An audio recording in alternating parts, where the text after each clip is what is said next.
The legend of Glint Lake. The whisper of the lake. Far to the north of Maine, where the dense woods stretch endlessly and the air smells of pine and moss, lies a lake almost untouched by civilization. Its name is Glint Lake, a mirror-like body of water hidden deep within the wilderness. For decades, the lake had been a subject of eerie local tales, whispered from one generation to the next. To the locals, it was more than just a lake. It was a mystery, a warning, a place where people and time seemed to disappear. The legend of Glint Lake was simple yet chilling. Every 10 years, someone vanished near the water, and those who stayed too long by its banks spoke of seeing strange reflections that didn't match reality. Town records mentioned campers, hunters, even fishermen who had gone missing without a trace. Search parties would comb the surrounding forest for weeks, but they never found anything. No footprints, no equipment, not even a shred of clothing. But for every warning whispered, there was a skeptic to dismiss it as superstition. The lake's just unlucky, they'd say, shaking their heads. People get lost in the woods all the time. For most outsiders, it was just another ghost story. For locals, though, the lake was a place to avoid. But not everyone stayed away. Brennan's obsession. Brennan Curtis, a 28-year-old freelance photographer from New York City, didn't believe in ghost stories. He believed in moments, those rare, fleeting seconds when the world aligned perfectly, and you could capture it in a photograph. Brennan had built a career on chasing the extraordinary. Sunrises over cliffs, thunderstorms rolling over deserts. The kind of beauty that made people stop scrolling on their phones and stare. His latest project was ambitious. Brennan wanted to document America's untouched landscapes, places where humanity hadn't yet left its mark. It was his way of showing people what the world could look like without skyscrapers or highways. When his friend Derek mentioned Glint Lake during a late-night conversation, Brennan's curiosity was piqued. "You're telling me there's a lake out there that's so untouched, so pure, people think it's cursed?" Brennan asked, leaning forward with a grin. Derek, a rugged outdoorsman with an encyclopedic knowledge of Maine's wilderness, nodded. "Yep, you'd love it. No tourists, no noise, just the lake and the forest. But it's a hell of a trek to get there." "What about those disappearances?" asked Megan, their mutual friend, who was sitting across the table. Megan was a writer and the most cautious of their group. "You can't seriously be thinking of going there, Brennan."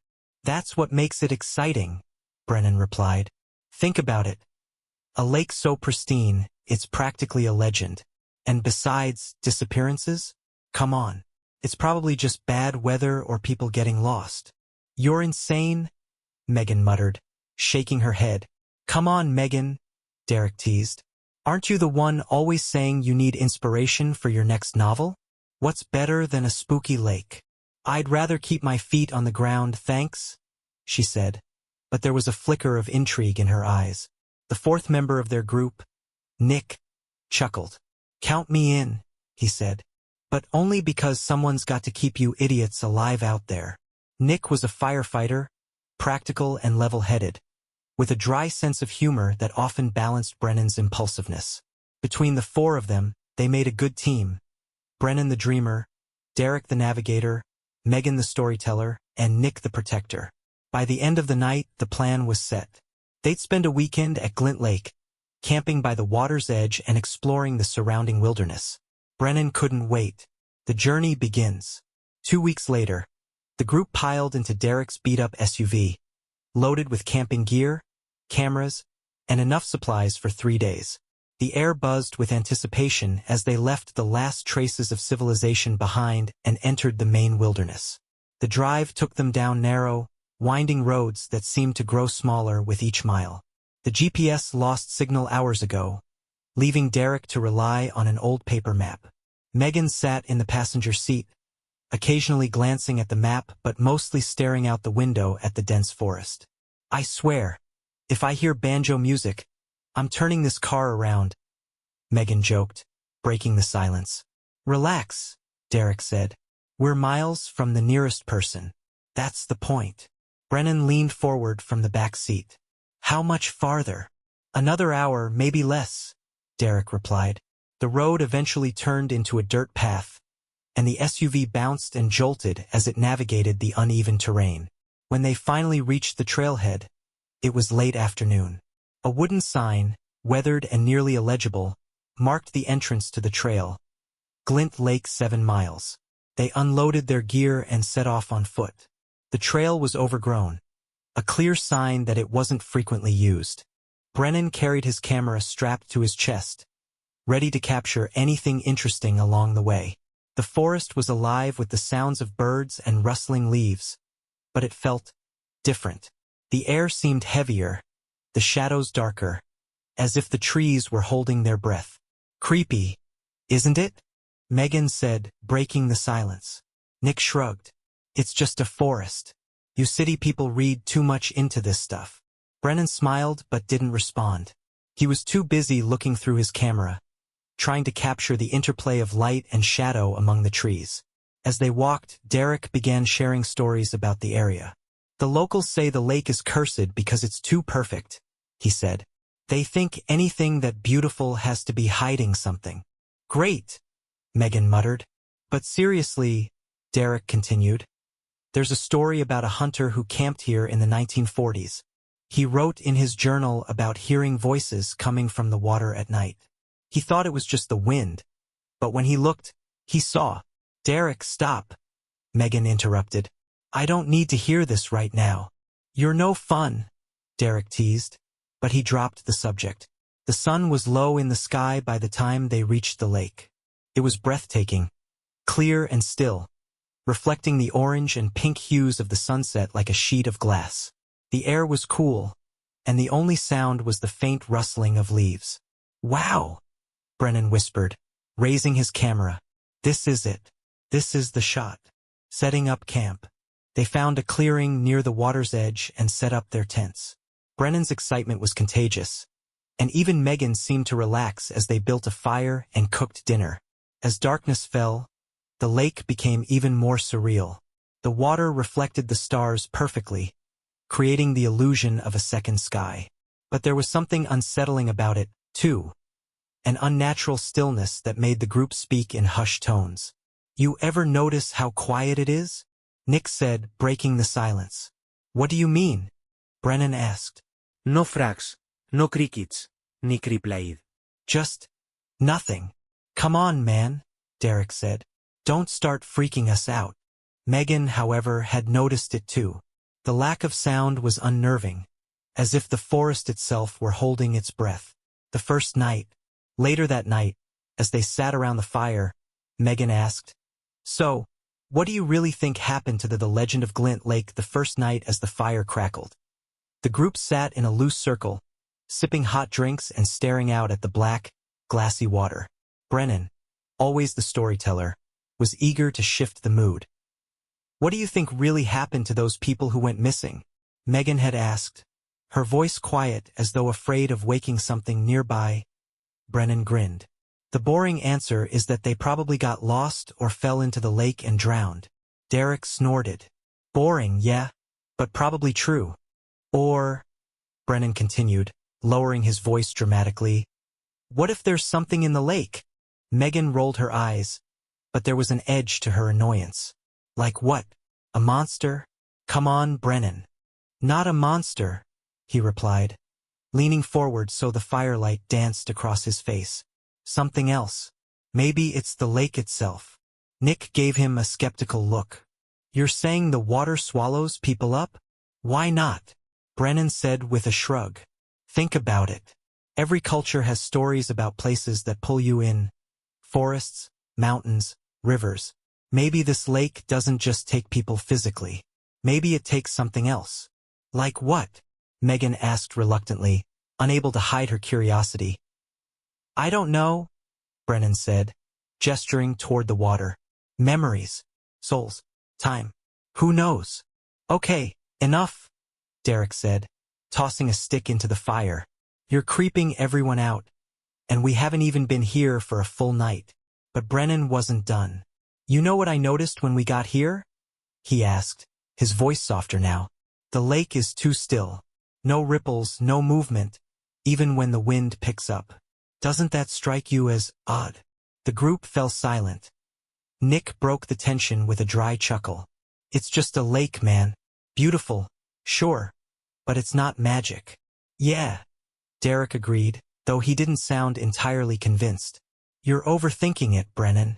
Just enjoy the view. Still, even as the others moved on to lighter topics, Brennan couldn't shake the feeling that there was something off about Glint Lake. He kept glancing at the water, its surface unnervingly smooth under the moonlight. A whisper in the dark later that night.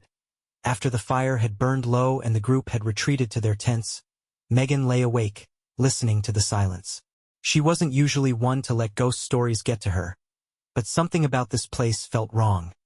She turned over, trying to ignore the unease in her chest. Just as she was starting to drift off, she heard it.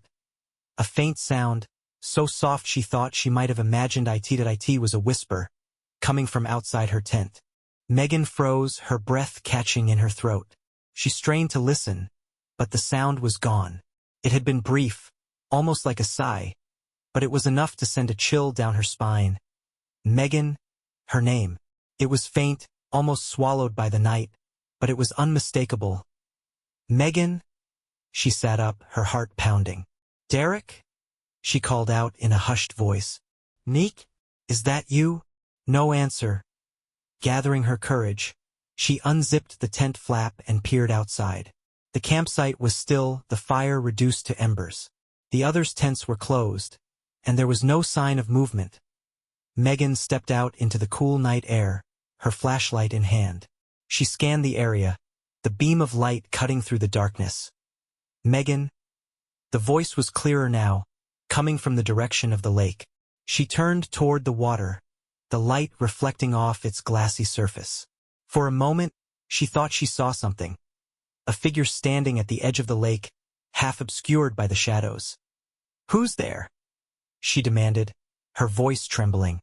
The figure didn't move. Megan took a cautious step forward, her flashlight shaking in her hand. But as she approached, the figure seemed to dissolve, melting into the darkness. She blinked, her heart hammering. There was nothing there. The lake was as still and empty as ever. Megan? The sudden voice behind her made her jump. She spun around to see Nick, his hair tousled and his expression groggy. What are you doing out here? He asked, rubbing his eyes. I heard. Megan hesitated, glancing back at the lake. I thought I heard someone calling my name. Nick frowned, his gaze following hers to the water. You probably just imagined it. This place is messing with all of us. Megan wanted to argue, but she didn't. Instead, she let Nick lead her back to the camp. She glanced over her shoulder one last time, but the lake remained silent and still, its surface reflecting the moonlight like a silver mirror. Morning revelations the next morning. The group awoke to a bright, cloudless day. The unease of the previous night seemed to have evaporated with the rising sun, and the lake looked even more stunning in the daylight. All right, Brennan said as he adjusted his camera. Today's the day. Let's see what this place has to offer. They spent the morning exploring the area around the lake. Derek, ever the adventurer, led them on a hike up a nearby ridge, which offered a breathtaking view of the water. Brennan snapped photo after photo, his excitement infectious. Even Megan seemed to relax, though she couldn't shake the memory of the voice she'd heard the night before. She decided not to mention it to the others as the day went on. The group began to notice strange things. Hey, Derek said, crouching by the edge of the lake. Have you guys seen this? The others gathered around him, peering at the water. At first, it looked like a normal reflection, their faces mirrored on the surface. But as they stared, the reflections seemed off. Is it just me? Or do those not look like us? Nick asked, his voice uneasy. Brennan squinted, his camera poised to take a shot. What do you mean? I don't know, Nick said, shaking his head. It's like the reflections are moving differently. Brennan snapped a photo and reviewed it on his camera. The image was sharp and clear, but something about it was wrong. The reflections didn't match their expressions. They were smiling when none of them were. That's creepy, Megan muttered, stepping back from the water. It's just an optical illusion, Derek said, though he didn't sound convinced. Still, the group moved away from the lake's edge, their earlier excitement dampened.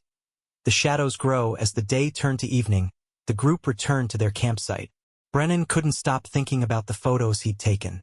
He sat by the fire, scrolling through them on his camera. "What are you looking at?" Megan asked, sitting down beside him. "Just the pictures," Brennan replied. "Something about them feels weird." Megan glanced at the screen. The photos were beautiful, capturing the lake in all its eerie perfection. But the reflections bothered her. "Maybe we shouldn't be here," she said quietly. Brennan gave her a curious look. "What do you mean?" "I mean, this place doesn't feel right," she said. "Last night, I heard someone calling my name, and those reflections." Before she could finish, a loud splash echoed across the lake. The group froze, their heads snapping toward the water. For a moment, everything was silent. Then, another splash, louder this time, as though something massive had broken the surface. "What the hell was that?" Nick asked. Standing up. No one answered. The lake was still, its surface unbroken. But the sound had been real. There was no denying that. "Let's just stay by the fire," Derek said, his voice tense. The group huddled closer together, the earlier sense of unease returning with full force, and as the firelight flickered, the shadows around them seemed to grow longer, reaching toward the lake. The morning after the dawn broke with an eerie stillness over Glint Lake, its surface shimmering like molten glass under the soft light. The previous night's unsettling sounds lingered in the group's minds, though no one openly mentioned them. The air felt heavy, as if charged with something invisible. Brennan was the first to stir. His camera lay beside him in the tent, and his thoughts were consumed by the strange images he'd captured. He couldn't ignore the unsettling details, the unnatural smiles, the way the reflections seemed to move independently of their real counterparts. It was absurd, he told himself, but the pit in his stomach argued otherwise as he unzipped his tent and stepped into the cool morning air. The others began to emerge, groggy but quiet. "Coffee?" Nick asked, already stirring a pot over the rekindled fire. "Please," Megan muttered, rubbing her temples. She had hardly slept after hearing those splashes in the lake. She kept replaying the sound in her mind, trying to convince herself it had been an animal or some natural phenomenon. Derek was the last to join them, yawning loudly as he stretched. "All right, what's the plan for today?" "We explore the lake," Brennan said, his tone decisive. Megan shot him a look. "Do we have to? What about hiking somewhere else?" Derek smirked. "Let me guess. You're spooked because of last night?" "No," she snapped, but her defensiveness gave her away. "I just think there's more to see than the lake itself." Nick shook his head. "Come on, Megan. This is why we came here. Let's at least check it out properly before we move on." Reluctantly, Megan agreed, though she couldn't shake the growing sense of dread. Into the watery mid-morning, the group had pushed a small wooden rowboat out onto the lake. They had found the boat tied to a tree on the shore, moss-covered but intact, as though waiting for them. "This thing's ancient," Nick muttered, inspecting the weathered wood. "You sure it's safe?" "It'll hold," Derek assured him. "We're not going far." The plan was simple. Paddle out to the center of the lake and take some photos. Brennan insisted that the light hitting the water would make for incredible shots. Megan stayed behind on the shore, offering to keep an eye on the campsite. She couldn't explain it, but the idea of being on the water made her stomach churn. "Suit yourself," Derek said, giving her a wave as he and the others climbed into the boat as they paddled out. Brennan kept his camera poised, snapping photos of the lake and the surrounding forest. The silence was oppressive, broken only by the soft creak of the oars and the occasional drip of water. "You notice how calm it is out here?" Nick said, glancing over the side of the boat. "That's the point," Brennan replied, focusing his lens. "No, I mean it's too calm," Nick said. "There's no wind, no ripples. It's like the water's not even moving." Derek chuckled. "What, you want waves? This isn't the ocean." But Nick's observation struck a chord with Brennan. He lowered his camera and looked out over the water. The surface was unnervingly still, like a polished mirror. Even their boat barely made a ripple. "What's that?" Brennan asked suddenly, pointing toward a dark shape beneath the water. The others leaned over to look. At first, it seemed like a shadow, but as they stared, it began to shift and twist, as though alive. "Is it a log?" Derek asked, though his voice betrayed his uncertainty. Before anyone could answer, the boat lurched violently, nearly throwing them overboard. "What the hell?" Nick shouted, grabbing the edge of the boat. Brennan barely managed to hold onto his camera as the boat rocked again. It felt as though something massive was moving beneath them. "Row back!" Derek yelled, his face pale. Nick and Derek grabbed the oars and began paddling furiously, but the boat felt sluggish, as if something was pulling against them. Brennan, clutching his camera, stared at the water, his heart racing. That's when he saw it. A hand, pale and translucent, reaching up from the depths. "Go! Go faster!" he screamed, pointing frantically. But before the others could react, the hand wrapped around the edge of the boat. Brennan disappears. The boat tipped violently, and Brennan was thrown into the water. The icy cold shocked his system, and he struggled to resurface, gasping for air. "Brennan!" Derek shouted, reaching out to grab him. But as Brennan flailed in the water, something pulled him downward. He tried to kick, to fight, but it was no use. The last thing he saw before he was dragged under was the distorted reflection of his own face on the lake's surface, smiling at him. "Brennan!" Nick yelled, leaning over the side of the boat. There was no sign of him. The water was still again, as if nothing had happened. "We have to go back," Derek said, panic in his voice. "Not without him," Nick shouted. "He's gone," Derek snapped, his face pale. "If we stay, we'll be next." Nick hesitated, his jaw clenched, but he knew Derek was right. Together, they paddled back to shore as fast as they could. The aftermath. Megan was waiting for them when they reached the shore. She ran to meet them, her expression changing from relief to horror when she saw Brennan was missing. "What happened?" she demanded. "He fell in," Derek said, his voice shaking. Something took him." "What do you mean, took him?" Megan asked, her voice rising. Nick stepped forward, his face grim. "It wasn't natural, Megan. There was something in the water. Something alive." Megan stared at them, her mind racing. "We have to call for help." "There's no signal out here," Derek said. "We're on our own." For a moment no one spoke. The weight of what had happened pressed down on them like a physical force. "Then we find him," Megan said finally, her voice firm. Nick shook his head. "You didn't see what we saw. He's gone." Megan refused to accept it. "We're not leaving without him." A strange discovery as the group argued. Megan's gaze was drawn to the water. Something glinted on the shore, half buried in the sand. She walked over and picked it up. It was Brennan's camera. "How did this get here?" she muttered, turning it over in her hands. The others joined her, their faces pale as they realized what she was holding. "It was with him," Nick said. "How is it here?" Megan turned the camera on and scrolled through the photos. Most of them were normal shots of the forest, the lake, the group. But the last photo made her stomach drop. It was a picture of Brennan, taken from behind, as though someone or something had been standing in the water, watching him. And in the background, barely visible in the shadows, was a figure. A pale, gaunt shape with hollow eyes, staring directly at the camera. The lake's secret, the weight of loss, the silence that followed Megan's discovery of Brennan's camera was suffocating. She stared at the screen, her hands trembling. The figure in the photo, a pale, gaunt form with hollow eyes, seemed to burn into her memory. "This isn't possible," she whispered, shaking her head. "How could this be on the camera?" Derek and Nick exchanged uneasy glances, neither of them willing to meet Megan's gaze. "It doesn't make sense," Nick finally said, his voice low.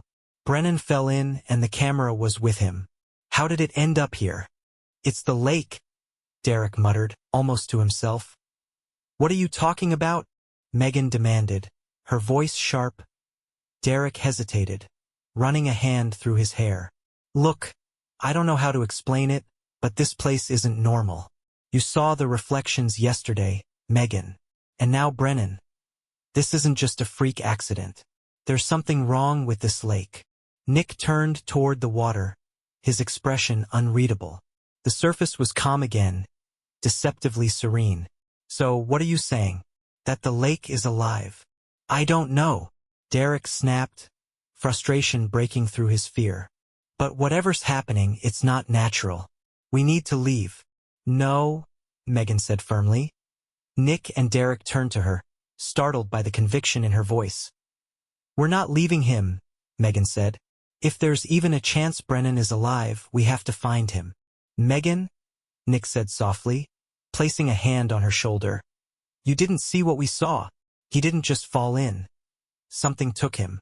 Then we find out what it was, she said. Her jaw set. Derek groaned, rubbing his temples. This is insane. If we stay here, we're all going to end up like him. Then go, Megan snapped, her eyes blazing. I'm not leaving without him. Nick looked at Derek, then back at Megan. I'm with her, he said quietly. We can't just abandon Brennan. Derek sighed heavily. Fine. But if we're going to do this, we need a plan. The group gathered around the fire to discuss their next steps. Derek, despite his reluctance, took the lead. We need to figure out what's going on with this lake, he said. If there's a pattern to the disappearances, maybe it'll give us a clue about where to look for Brennan. Megan nodded. The locals must know something. Those legends didn't come from nowhere. Great, Derek said dryly. And how do you plan to ask them?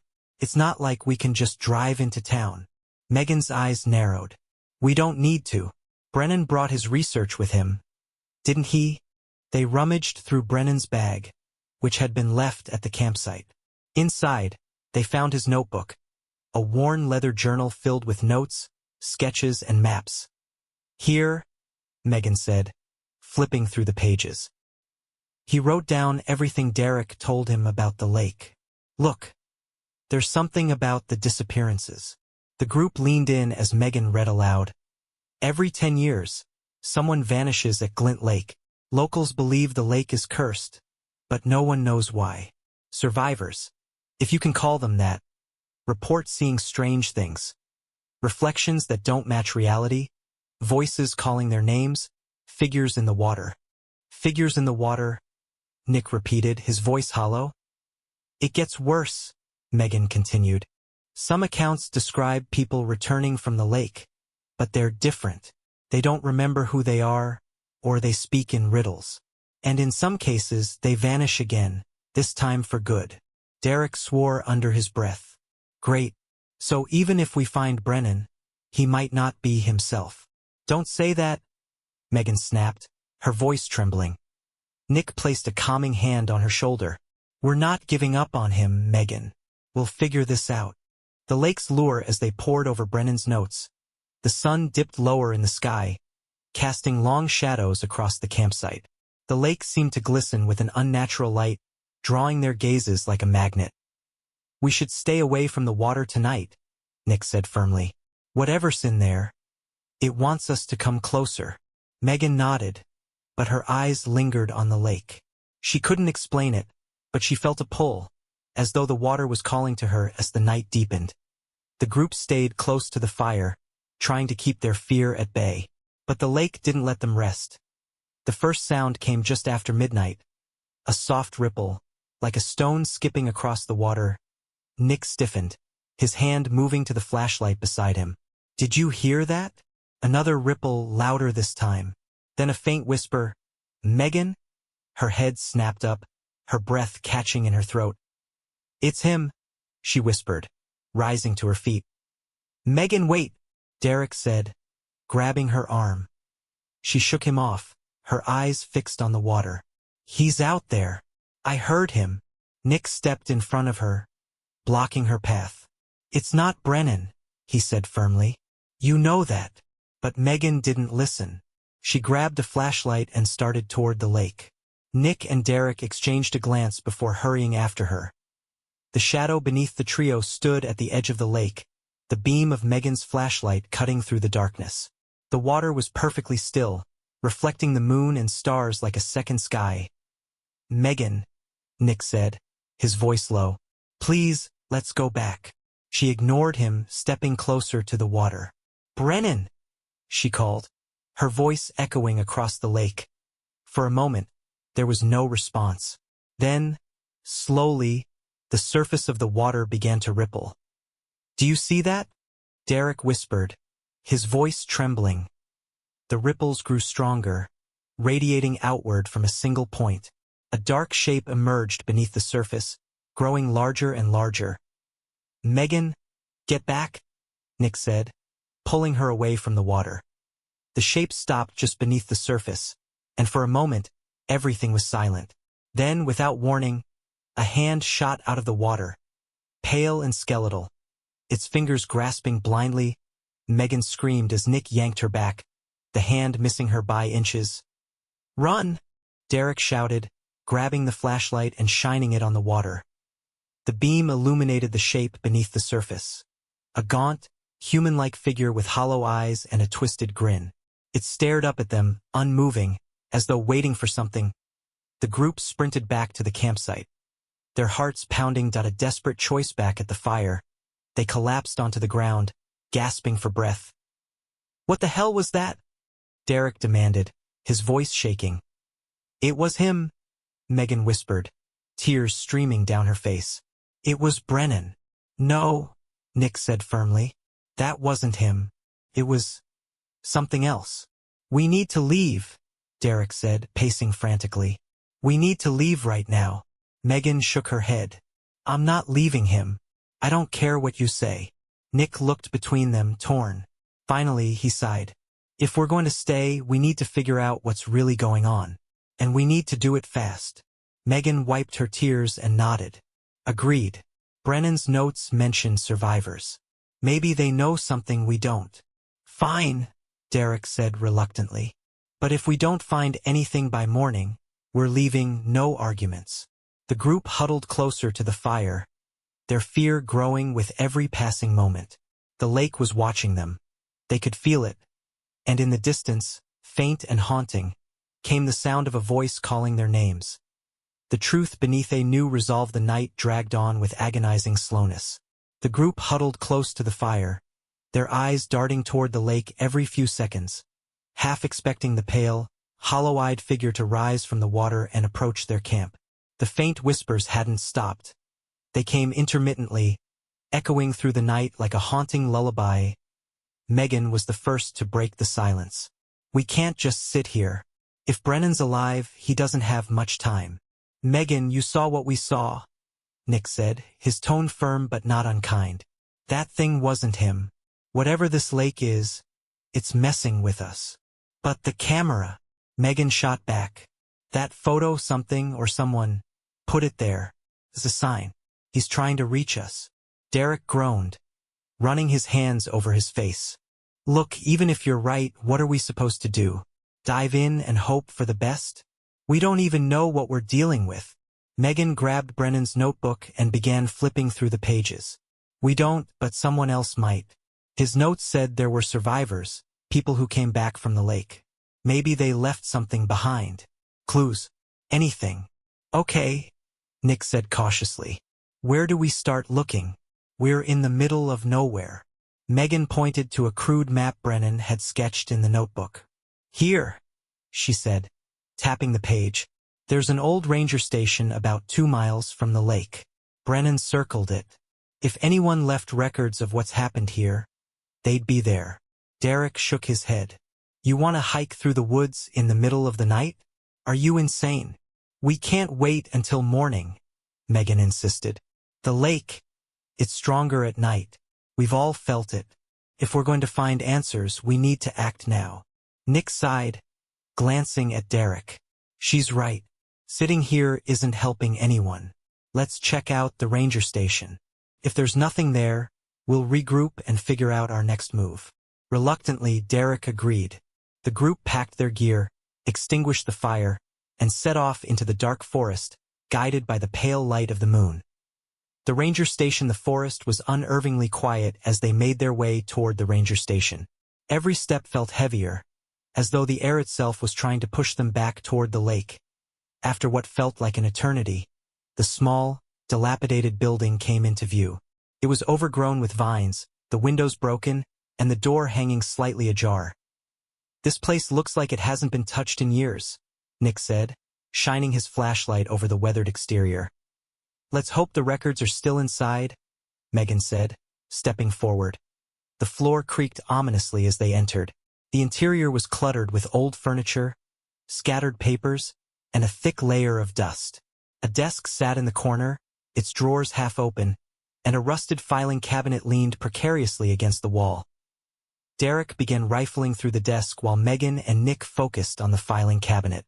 The papers were faded and brittle, but as they sifted through them, a pattern began to emerge. "Here," Megan said, holding up a yellowed folder. "Reports of disappearances at Glint Lake, going back decades." Nick took the folder and flipped through it, his brow furrowing. They all described the same things: strange reflections, whispers, figures in the water. And every 10 years, someone disappears. "Look at this," Megan said, pointing to a handwritten note tucked into the folder. The note read, "The lake isn't just taking people, it's keeping them. Reflections are the key. They're not just images. They're doorways. If you want to bring someone back, you have to face the reflection." "What does that mean?" Derek asked, leaning over her shoulder. "I don't know," Megan admitted, "but it's a lead." Nick's expression darkened. "It sounds like whoever wrote this didn't make it out." Before anyone could respond, a loud crash echoed from the back of the station. "What was that?" Derek hissed, his hand instinctively going to his pocket knife. The group froze, their flashlights sweeping across the room. The sound came again, louder this time, followed by the creak of floorboards. "We're not alone," Nick said grimly. That a haunting encounter. The group moved cautiously toward the sound, their flashlights cutting through the darkness. At the far end of the station, they found a broken window, its shards glittering like teeth in the moonlight. "Megan?" The whisper was faint but unmistakable. "That's him," Megan said, her voice trembling with hope. Nick grabbed her arm. "Don't. It's not him." Before he could stop her, Megan stepped through the broken window, her flashlight illuminating the forest beyond. "Brennan!" she called, her voice breaking. The trees swayed gently in the breeze, but there was no response, and then, slowly, a figure emerged from the shadows. That it was Brennan. Or at least, it looked like him. His clothes were soaked, his skin pale, and his eyes glassy and unfocused. "Megan," he said, his voice hollow. "Brennan!" Megan ran toward him, but Nick and Derek grabbed her, pulling her back. "Look at him!" Nick shouted. "That's not Brennan." The figure stopped, tilting its head as if confused. Then, with a horrifying, unnatural motion, it began to smile. "Leave," it said, its voice distorting. "This place is not for you." The group stumbled back, their flashlights flickering. The figure dissolved into the shadows, leaving only the echo of its words. Facing the reflection, shaken but resolute, the group returned to the lake, determined to follow the cryptic instructions from the note. "If reflections are the key," Megan said, "then we need to confront whatever's in the water." "That's insane," Derek said, his voice cracking. "You saw that thing. You want to call it back?" "We don't have a choice," Megan replied. Nick nodded. "If we're going to do this, we do it together." The group stood at the edge of the lake, the moonlight casting their reflections onto the water. As they stared, the reflections began to change. Instead of mirroring their movements, the figures in the water turned toward them, their faces twisting into grotesque smiles. "What now?" Derek asked, his voice barely a whisper. "Step in," Megan said, her voice trembling. "What?" Derek looked at her like she was insane. "The note said they're doorways," she said. "If we step into the reflection, maybe we can reach Brennan." Nick hesitated, then nodded. "I'll go first." He took a deep breath and stepped into the water. The surface rippled, and for a moment he was gone. Then Derek followed and finally Megan. The other side the water was cold, and for a moment Megan felt like she was drowning. But then she broke through the surface, except it wasn't the lake she knew. The sky was gray, the trees twisted and dead. The lake was black and still, and the air was filled with an oppressive silence. "Where are we?" Derek asked, his voice echoing unnaturally. "The lake's reflection," Megan said. "We're inside it." In the distance, they saw Brennan, standing on the shore. "Brennan!" Megan ran toward him, but as she got closer, she realized something was wrong. His face was blank, his eyes hollow. "He's not real," Nick said, pulling her back. The figure turned to them, its mouth stretching into an inhuman grin. "You don't belong here," it hissed. Suddenly, the lake began to churn, and figures began rising from the water. Twisted, hollow-eyed versions of themselves. "We need to leave," Derek shouted, "No." Megan said. "We can't leave him," but Nick grabbed her, dragging her toward the edge of the water. "We'll die here if we stay." The group dove back into the lake, the cold water swallowing them whole. Escape and sacrifice, they emerged on the real lake's shore, gasping for air. But Brennan was still gone. Megan collapsed to her knees, tears streaming down her face. "We left him," she whispered. Nick placed a hand on her shoulder. "He's gone, Megan. The lake took him. And if we stay here, it'll take us too." Derek looked back at the water, his expression grim. "Let's go. Now." As they packed their things and left, Megan glanced back at the lake one last time. Its surface was calm and serene, as if nothing had happened. But she swore she saw Brennan's face in the reflection, smiling sadly as they walked away. Don't forget to like and subscribe to the channel because that's what inspires me to write interesting stories for you. Share in the comments why you listened to this story to the end. Write what you wanted to hear the next story about.